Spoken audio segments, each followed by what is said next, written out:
তো আজি যিসকলে আমাৰ দলত যোগদান কৰিলে আজিৰে পৰাই আপোনালোকে আমাৰ দলৰ এজন সদস্য হ'ল। আজিৰে পৰা আপোনালোকে আমাৰ মিত্ৰজোঁটৰ হৈ পেলাই আপোনালোকে কাম কৰিব পাৰিব।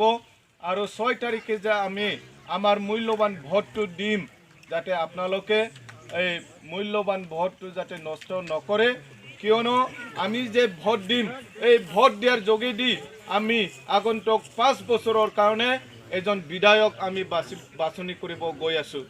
সেইকাৰণে মই আপোনালোকক অনুৰোধ কৰিব বিচাৰিছোঁ, আপোনালোকৰ মূল্যৱান ভোটটো দিয়াৰ আগত যাতে আপোনালোকে অলপ চিন্তা কৰে।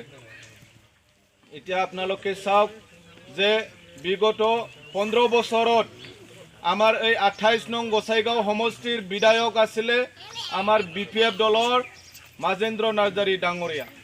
আপোনালোকে চিনি পায় না নাই? মাজেন্দ্ৰ নাৰ্জাৰীক BPFৰ MLA আছিলে 15 বছৰ।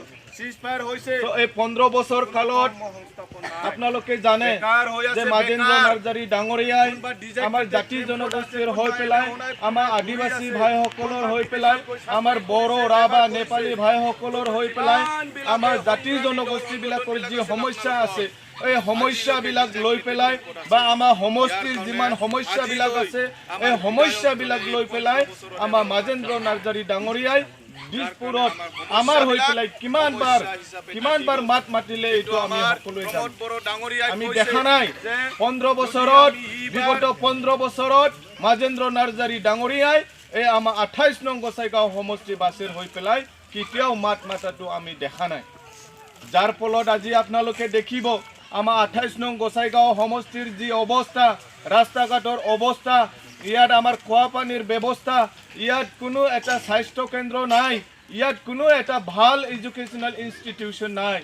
যাৰ কাৰণে আজি ইয়াত আমাৰ বহুত যুৱক যুৱতীসকলে আমাৰ এই অঞ্চলটো এৰি পেলাই বিদেশত গৈ পেলাই কাম কৰিব লগা হৈছে। কিয়নো উচ্চ শিক্ষা লোৱাৰ পিছতো, ভাল ডিগ্ৰী লোৱাৰ পিছতো ইয়াত আমি কোনো কৰ্মসংস্থাপন পোৱা নাই। যাৰ কাৰণে আমাৰ ল'ৰা ছোৱালী আজি কোনোবা দিল্লী, মুম্বাই, বিহাৰত গৈ পেলাই আমি লেবাৰৰ কাম কৰিব লগা হৈছে। আমি কোনো কৰ্মসংস্থাপন পোৱা নাই বা আমাৰ যুৱক যুৱতীবিলাকক তেনেকুৱা কৰ্মসংস্থাপন দিবৰ কাৰণে যোৱা 15 বছৰে BPFৰ বিধায়কজনে কোনো পদক্ষেপ নল'লে।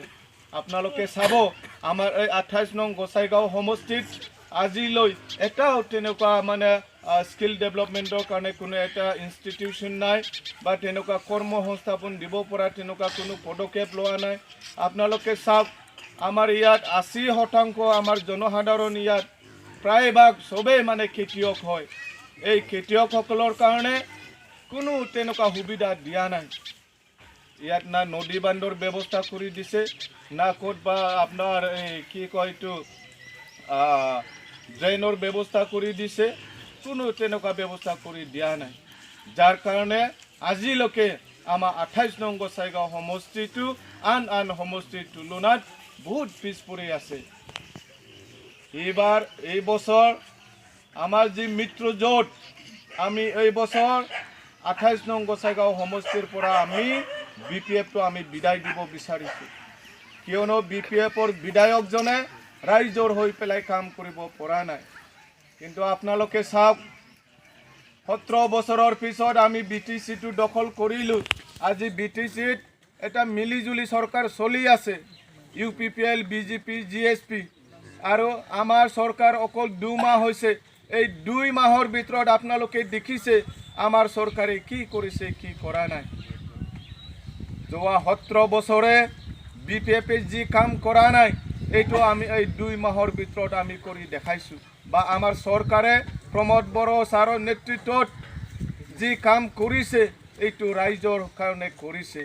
আপোনালোকে দেখিছে যে আমাৰ এই BTC অঞ্চলত যিমান ভেঞ্চাৰ স্কুলবিলাক আছিলে এই ভেঞ্চাৰ স্কুলবিলাক চৰকাৰীকৰণ কৰা হ'ল।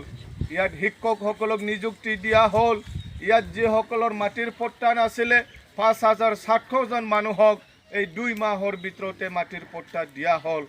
অকল এইটোৱে নহয়, BTC ইলেকশ্যনৰ আগত আমাৰ UPPL দলে আপোনালোকক প্ৰতিশ্ৰুতি দিছিলে যে এইবাৰ যদি UPPLে চৰকাৰ গঠন কৰে আমি আদিবাসীৰ পৰা আমি এজন নমিনেটেড MCLA দিম বুলি হয় না নহয় আৰু এই 2 মাহৰ ভিতৰতে ৰিজাল্ট আউট হোৱাৰ লগে লগে আমি চৰকাৰ গঠন কৰাৰ 3 দিনৰ পিছতে আমি উইলসন হাজদা ডাঙৰীয়াক আমি আমাৰ আদিবাসী ভাইসকলৰ পৰা নমিনেটেড আমি MCLA দিছোঁ হয় না নহয়